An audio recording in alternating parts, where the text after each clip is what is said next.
El mundo vive una situación convulsa.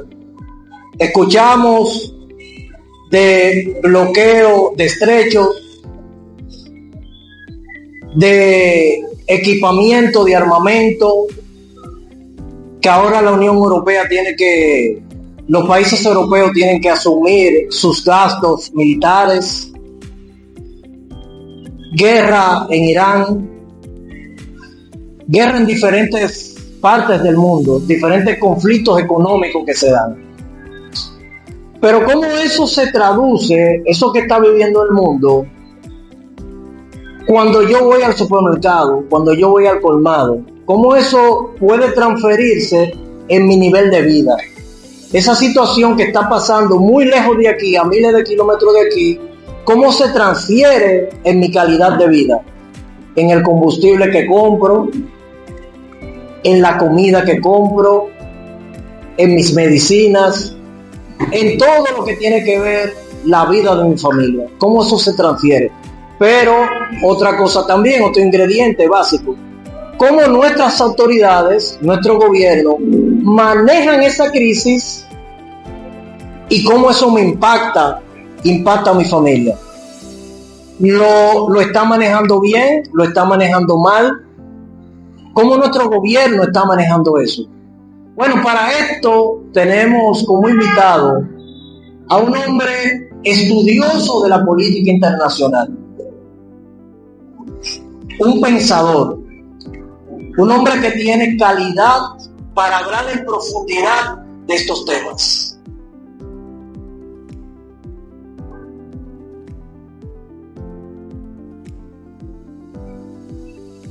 Bien, entonces quiero que de inmediato recibamos con un gran aplauso al especialista en política internacional, al profesor Manolo Pichardo.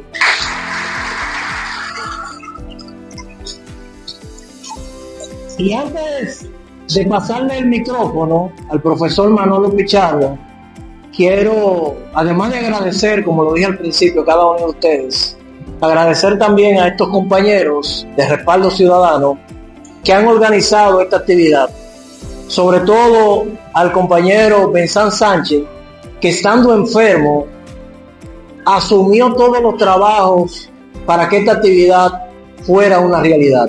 Así que yo le pido que por favor le den un gran aplauso a Benzán.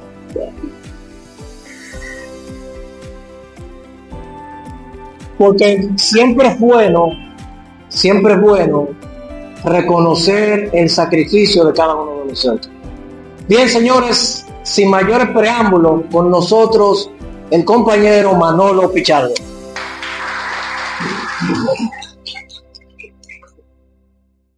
Buenas tardes, querido y entrañable amigo Sandy Mota.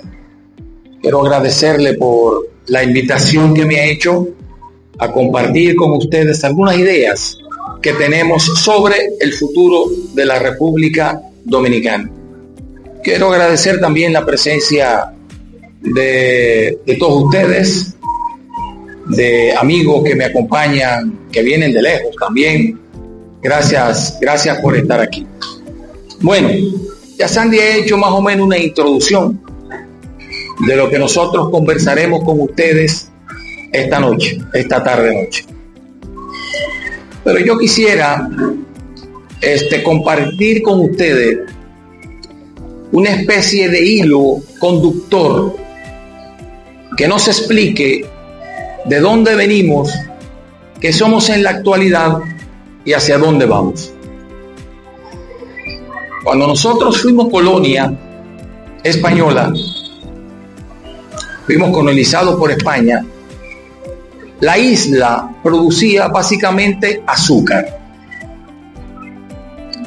Y por aquello que ustedes conocen y que lo vieron en la escuela, que se llamó las despoblaciones de Osorio, España sacó parte de la población que estaba en lo que hoy es Haití y la mudó a esta parte de la isla. Eso se quedó vacío. Al quedarse vacío, los franceses empezaron a ocuparlo. Y de ahí viene lo que hoy es Haití. Nosotros nos quedamos aquí, Pero se dio un fenómeno extraño en la isla. Mientras los franceses ocuparon allí, industrializaron la producción de azúcar para la exportación. Y por lo tanto, el azúcar que consumía el mundo en ese momento se producía básicamente en Haití. Era de las colonias más ricas de entonces. Mientras aquí, en esta parte, el azúcar que se consumía era muy poca, porque España, la metrópoli, no usaba el rubro para la exportación. Y entonces no tenía mercado, y esto se convirtió en una sociedad bastante pobre. Haití era riquísimo, les dije ya, era la colonia más rica, y nosotros éramos una pobre colonia donde la gente pasaba hambre, tanta hambre que llegamos a comer rata para sobrevivir. Así era la cosa. Bueno, la sociedad fue evolucionando hasta 1844, cuando logramos la independencia.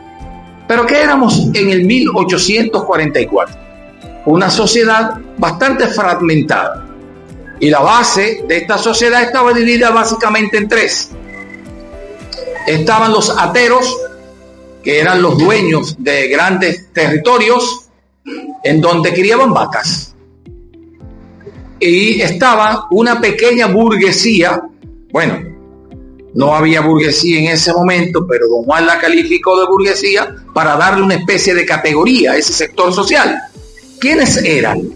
Eran los pequeños comerciantes de Santo Domingo, los profesionales independientes, y en Santiago los productores de tabaco y los vendedores de tabaco. ¿Qué sector fue el que provocó la revuelta desde la independencia? Esa clase media, en donde estaba Juan Pablo Duarte, Matías Ramón Mella, Francisco de Rosario Sánchez. Logramos la independencia de la República Dominicana con esa situación de pobreza, de atomización de la sociedad, en donde no había una madurez del capitalismo que había en otros lugares. Durante el siglo XIX fuimos avanzando y ya empezaron a mudarse a la República Dominicana algunos capitalistas que vinieron a invertir sobre todo en el sector cañero. Pero todavía éramos una sociedad débil. Los presidentes de la época, para poder tener a flote la economía de la República Dominicana, recurrieron al préstamo y nos endeudamos tanto con empresas europeas que luego los Estados Unidos compraron esa deuda, y ante la imposibilidad de comprar la deuda, los Estados Unidos ocuparon las aduanas para cobrarse su deuda, y no solo ocuparon las aduanas, después ocuparon el país, y fue la primera intervención estadounidense en la República Dominicana. Durante esa intervención, los estadounidenses empezaron a hacer algunas carreteras, algunos caminos vecinales, y empezó ya a crearse una estructura más o menos moderna del capitalismo. Cuando llega Trujillo, le da un impulso a eso, un impulso tan grande que crea grandes carreteras, caminos vecinales, pero no solamente eso, crea instituciones que le dan fortaleza y madurez al Estado Dominicano. Crea el Banco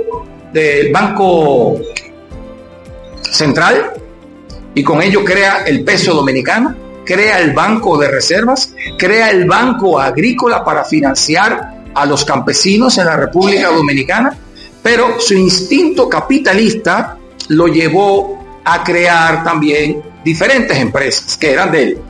Fábrica de clavos, fábrica de zapatos, fábrica de zinc, fábrica de pintura, y era tan, vamos a hacer una palabra muy coloquial, era tan comparón que hizo una armería. Llegó hasta fabricar armas en San Cristóbal. Pero ese era el instinto capitalista de Trujillo. En paralelo estaba el otro lado, Haití, que fue, diríamos, la colonia más rica, pero que después de su independencia empezó a empobrecerse, porque destruyó toda la base productiva de ese país. Lo destruyó todo. Y a partir de ahí vinieron regímenes de fuerza, hubo mucha inestabilidad política, dictaduras, pero nunca tuvieron un presidente con la visión que tuvo Trujillo, ¿no? O sea, eran terratenientes, nunca pensaban en crear industria, nunca pensaron en modernizar el Estado, y para el 1960 el Producto Interno Bruto haitiano y el Producto Interno Bruto dominicano era prácticamente el mismo. El ingreso per cápita entre haitianos y dominicanos era el mismo. O sea, éramos pobres los dos para el 1950, 1960. Pero la República Dominicana estaba dando el salto hacia el capitalismo maduro, creando fábricas, creando industrias, ¿verdad? Y eso obviamente fue despegando económicamente a la República Dominicana de Haití. Con Trujillo también empezamos a experimentar con la industrialización que promovió la CEPAL para sustitución de importaciones. Eso era crear nuestra fábrica para que nosotros fabricáramos aquí nuestros zapatos, nuestros relojes, todo, para que no tuviéramos que importar. Eso fue una política de CEPAL para toda América Latina que fracasó. ¿Por qué fracasó? Bueno, porque América Latina no tenía el mercado suficiente para vender esos productos, pero no solamente el mercado. Éramos tan pobres que no teníamos las condiciones económicas para demandar ese tipo de productos. Por eso, y entre otras cosas, fracasó. En el caso de República Dominicana había algo adicional. El gobierno subvencionaba esas industrias. ¿Pero con qué lo subvencionaba? Lo subvencionaba con la renta que le generaba la exportación de azúcar. Cuando se cayeron los mercados azucareros, se cayó obviamente el financiamiento a esas industrias dominicanas. Por lo tanto, fracasó. De ahí entonces la República Dominicana se reinventa y apuesta a una economía de servicio. Ahí viene el fomento del turismo, ahí viene el fomento de las zonas francas, pero zonas francas medio primarias, zonas francas para hacer camisas, para coser, para hacer cosas, ensamblar productos. Venía una parte de un lado, de otra, y aquí se ensamblaban, en fin, era una industria muy primaria, ¿de acuerdo? Las zonas francas de la República Dominicana. Lo otro era el turismo, uno de los pilares fundamentales de la economía todavía de la República Dominicana, como es la zona franca, que representan más del 50% de las exportaciones en la República Dominicana. Bueno, el servicio también empezó a aprovecharse de la diáspora, de esos 2 millones o poco más de 2 millones de dominicanos que viven en el exterior y que envían remesas a la República Dominicana por el orden de 11.000 millones de dólares al año. Una gran parte, quizás 9.000 millones, viene de los Estados Unidos, el resto viene de Europa y de otros lugares. Entonces, una economía basada en servicios es la economía que tenemos hoy día. Ahora bien, y aquí viene el reto hacia dónde va la República Dominicana. Estamos viviendo en un mundo hoy día con cambios muy bruscos, ¿verdad? El mundo está avanzando a una velocidad revolucionaria en términos tecnológicos y científicos, que el que no le cae atrás eso, entonces realmente no podrá en un país desarrollarse. En ese sentido, ¿hacia dónde avanza la humanidad hoy día? Bueno, fíjense, estamos ahora mismo avanzando en robótica en el mundo. Estamos avanzando en la física cuántica. Estamos avanzando en la inteligencia artificial. Estamos avanzando en la biotecnología. La forma en que se producen las riquezas hoy día con este avance es diferente a la forma en que se producían las riquezas anteriormente o en la forma en que todavía se produce en la República Dominicana y en países en vía de desarrollo. Si nosotros no nos adecuamos a los cambios científicos y tecnológicos que se están produciendo en el mundo, la República Dominicana no podrá desarrollarse. Y debo decirles lo siguiente: La República Dominicana, apostando a una economía de servicio, ha llegado a ser un país de renta media alta, que si seguíamos creciendo a un ritmo de 5% todos los años, íbamos a convertirnos en los próximos 20 años en un país de renta alta. O sea, eso quiere decir en un país rico.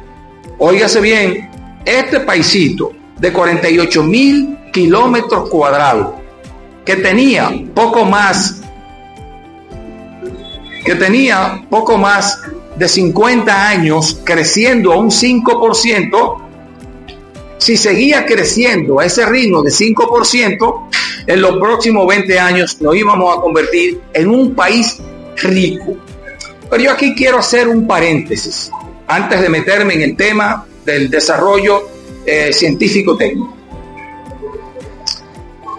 Hemos crecido cerca de 55 años a un promedio de 5%, pero ese crecimiento ha tenido interrupciones. Lo que yo le he llamado las arritmias económicas de la República Dominicana. Y me gusta mencionarlo siempre para que quede en el imaginario de la gente. Cuando el doctor Joaquín Balaguer asume el poder en el 1966, el crecimiento de la economía fue de aproximadamente un 7%. Aproximadamente. Cuando Balaguer deja el poder, llega don Antonio Guzmán, que tiene una virtud, ¿verdad?, que todos le reconocemos, las libertades públicas. Pero en términos económicos tuvo peor desempeño que los gobiernos del doctor Balaguer. La economía empezó a contraerse y crecimos apenas un 4%. Luego viene Salvador Jorge Blanco, que le quieren poner a la circunvalación de Santiago Salvador Jorge Blanco. Con Jorge Blanco la economía se contrajo más aún y el crecimiento económico fue de apenas 1.8%. Algunos dicen que fue 1.2%. Yo le voy a dar el beneficio de la duda y voy a decir que fue 1.8%, pero es una contracción económica. Ahora, yo quiero explicarle qué significa esto de crecer y de contraer la economía. Cuando nosotros crecemos económicamente, eso quiere decir que hay más dinero, que hay más empresas, que hay más empleo y que por lo tanto la gente puede comprar más cosas, puede comprar casas, puede comprar zapatos, puede comprar carros y puede tener dinero incluso para la diversión y el ocio, para ir al cine, para beberse la cerveza, en fin, ¿de acuerdo? Eso representa la riqueza cuando un país crece. Ahora, ¿qué pasa cuando se contrae la economía? Cuando se contrae la economía es todo lo contrario, nos vamos empobreciendo, tenemos menos dinero en el bolsillo, hay menos empleo, no podemos comprar un apartamento porque está caro, no podemos comprar el carro, no podemos comprar zapatos, no podemos bebernos la cerveza, ¿de acuerdo? Entonces fíjense ustedes, la contracción económica, o sea, el ritmo de crecimiento que veníamos teniendo de aproximadamente 5%, lo rompe don Antonio Guzmán. Luego lo rompe Salvador Jorge Blanco. Bueno, llega el doctor Joaquín Balaguer, recupera un poco la economía, pero como la encontró tan devastada, tan destruida, que la pudo recuperar, pero no la pudo llevar al crecimiento histórico de un 5%, sino que la economía durante los gobiernos de Balaguer crecieron un 3%. Balaguer deja el gobierno, llega entonces Leonel Fernández. Con Leonel Fernández llega una especie como de explosión económica. La economía crece mucho más que en toda la historia de la República Dominicana. Ya les expliqué que crecimiento económico es bienestar, es más dinero, es más empleo, es más cerveza, es más arroz, es más camisa, ¿me entienden? Entonces, ahí la economía creció como nunca antes había crecido en la República Dominicana. Llega luego de el presidente Leonel Fernández, viene entonces Hipólito Mejía. Empiezan a identificar dónde están las arritmias económicas. Vuelve la arritmia económica, vuelve la contracción económica, vuelve el desastre económico en la República Dominicana y el crecimiento fue de apenas 4%. O sea, por debajo del 5% histórico, que es lo que nos llevará a nosotros, si seguimos en ese ritmo, durante los próximos 20 años, a ser una economía de renta alta, o sea, un país rico. ¿De acuerdo? Bueno, Vino luego el gobierno del presidente Danilo Medina y la economía, aunque no creció al ritmo de Leonel Fernández, que creció alrededor de cerca de un 7%, más de 6%, con Danilo Medina creció un 5%. Es el promedio más o menos que ha tenido histórico el crecimiento de la República Dominicana. No creció tanto, pero creció y se mantuvo el crecimiento histórico. ¿De acuerdo? Bueno, luego de Danilo Medina ha venido Luis Abinader. Se lo digo para que vayan identificando dónde están las arritmias económicas de la República Dominicana. Con Luis Abinader, el promedio de crecimiento hasta ahora es de un 3%. Es de un 3%. A veces el gobierno nos ha dicho el Banco Central, nos ha dicho los funcionarios del área económica del gobierno que vamos a crecer un 5, que vamos a crecer un 6. El año pasado auguraron que el crecimiento sería entre un 4.5 y 5%. Crecimos 2.1, una contracción económica de más de la mitad. Y como ya les dije, y quiero que se les fije en la cabeza, cuando hay contracción, eso significa pobreza. Eso significa menos empleo. Eso significa que podamos comprar menos cosas. Bien, estamos ahora en ese momento. Pero, ¿cuál es el planteamiento que nosotros debemos hacernos con relación al modelo económico de la República Dominicana? Es una economía de servicio como la que tenemos hoy, suficiente para encarar los retos de un mundo en donde se están produciendo cambios tecnológicos y científicos que están llevando la producción a puntos inimaginables? Yo diría que no, que el modelo en la República Dominicana, el modelo de servicio, está agotado. La República Dominicana tiene que apostar a un modelo económico distinto, más tecnológico.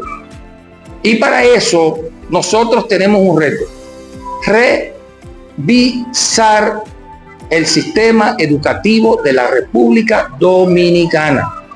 Le voy a poner un ejemplo. Acabo de leer la semana pasada que China eliminó, oigan bien, China eliminó 12.000 carreras universitarias. 12.000 carreras universitarias y creó 10.000 más. Le voy a poner algunos ejemplos de cuáles eliminó y por qué las eliminó. Eliminó la carrera de licenciatura en diseño. Bueno, ya tiene que eliminarla porque yo diseño en el celular.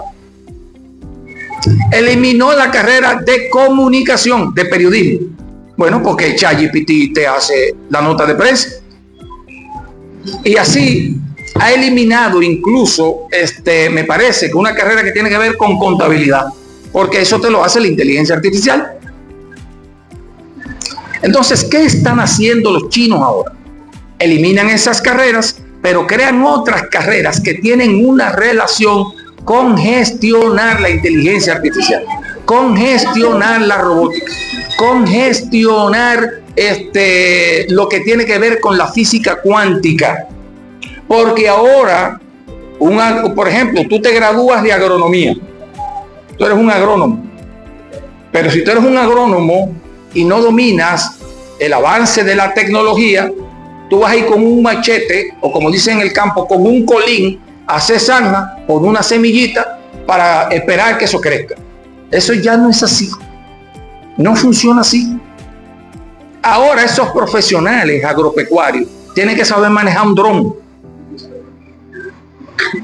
Porque el dron es para ver incluso la climatización, para ver el nivel de humedad que hay en el aire y en la tierra. Y partiendo de esas tecnologías que nos está dando la inteligencia artificial, es que la forma de producir está cambiando. Pero no solamente que está cambiando porque es una forma diferente. No.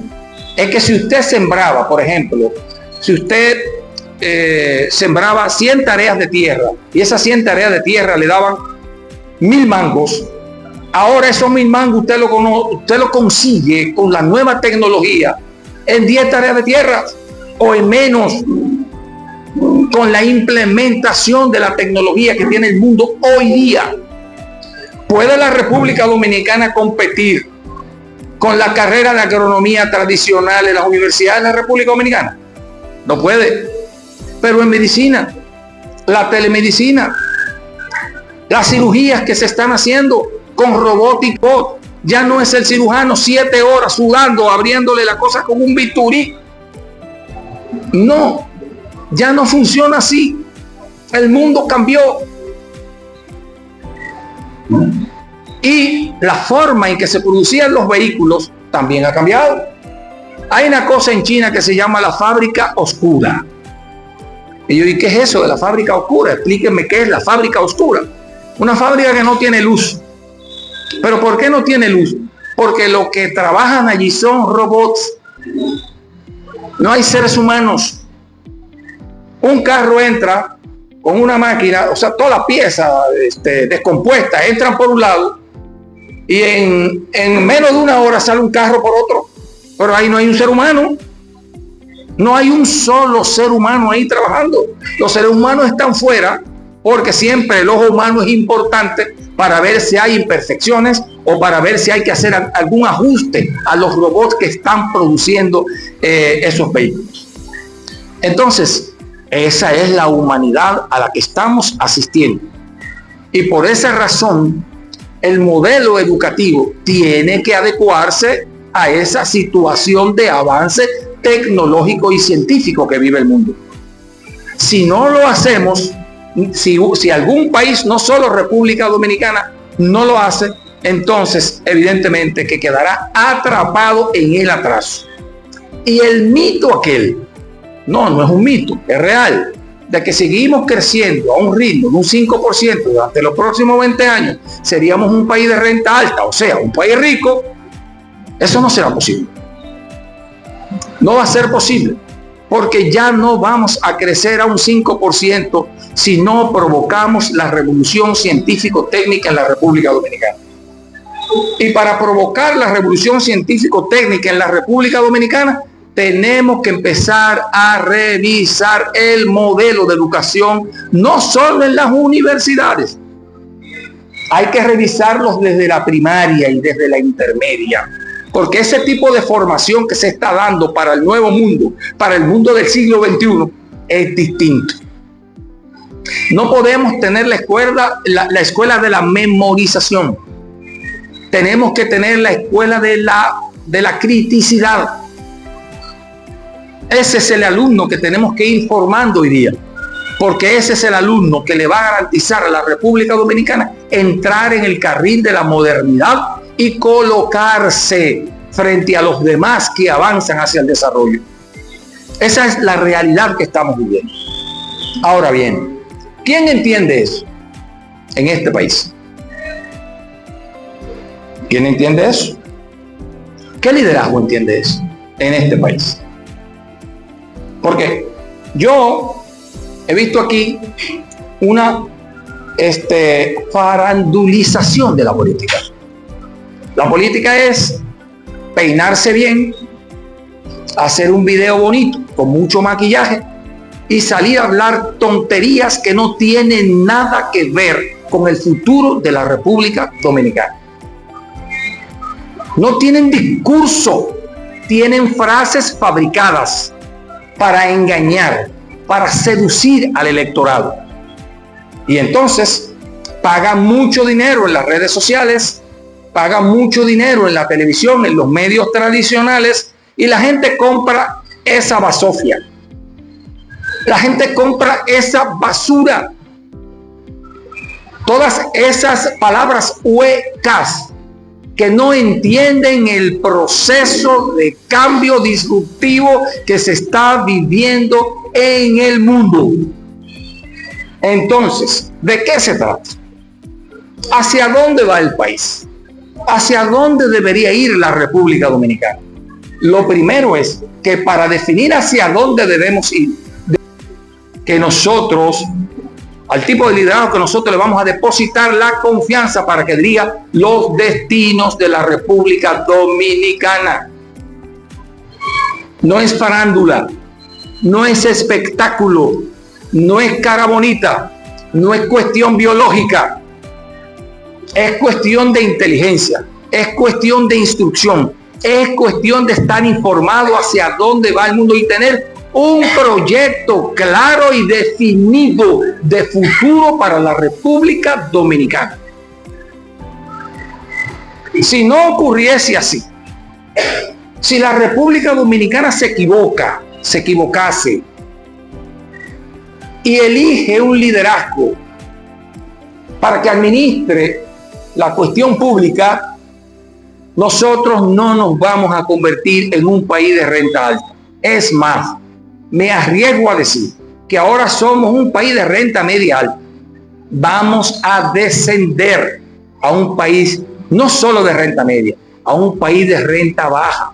Porque incluso los indicadores económicos que estamos viviendo nos dicen que estamos involucionando. Y la involución se ve físicamente. Yo venía ahora del distrito para acá. Y me he estado dando cuenta en estos días que no hay una calle, por central y céntrica que sea, que no tenga un bendito bacheo. Todas tienen un bacheo. Yo no voy a la calle con bacheo, la Chuchi, bacheo. O sea, estoy hablando de las avenidas emblemáticas de la República Dominicana. Pasas por la Duarte, bacheo. Eso no se veía. Ahora es un parche aquí, un parche allí, un parche allí. Antes las calles eran lisas, pintaditas, hermosas, modernas. Y eso, aunque parezca poco, es el reflejo de la involución. Porque ni siquiera somos capaces de dar mantenimiento a lo que ya existía y estaba bien. Pero ya volvieron los buscones a las instituciones públicas que habían desaparecido. Entonces, no se trata solo de que podemos mantenernos como un país de renta media alta.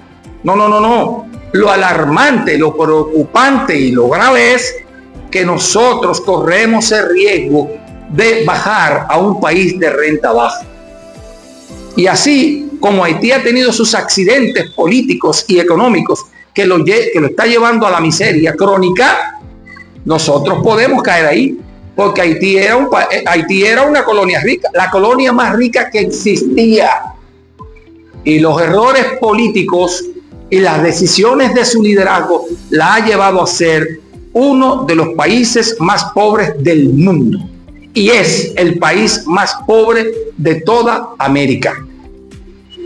O sea, no crean ustedes que nosotros no podemos involucionar.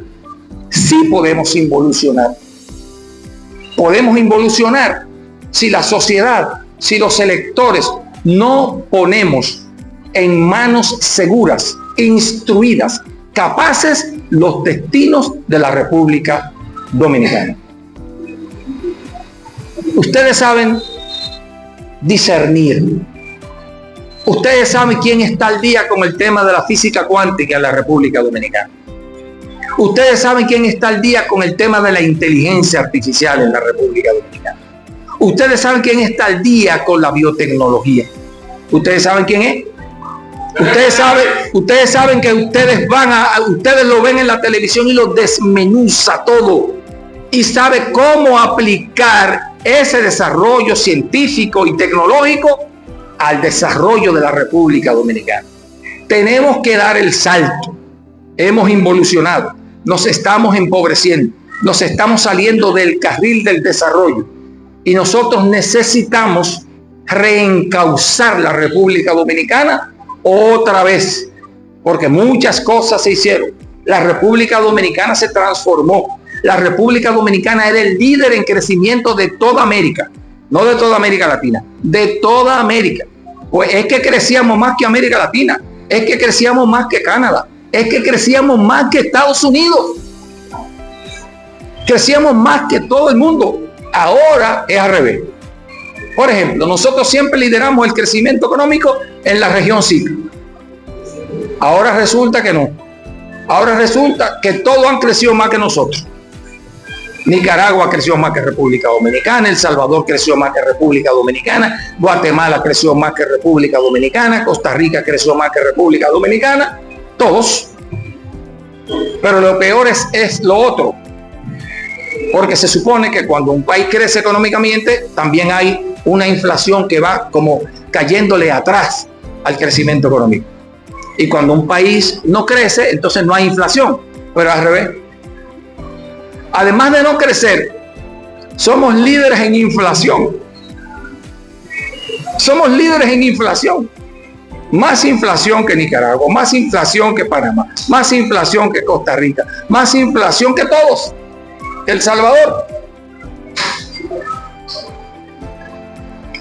Es grave. Es grave. Más grave de lo que pensamos. Porque esta situación que estamos viviendo hay que proyectarla al futuro si esto continúa. ¿Qué pasará en la República Dominicana si esto sigue 4 años más? ¿Qué pasará en República Dominicana?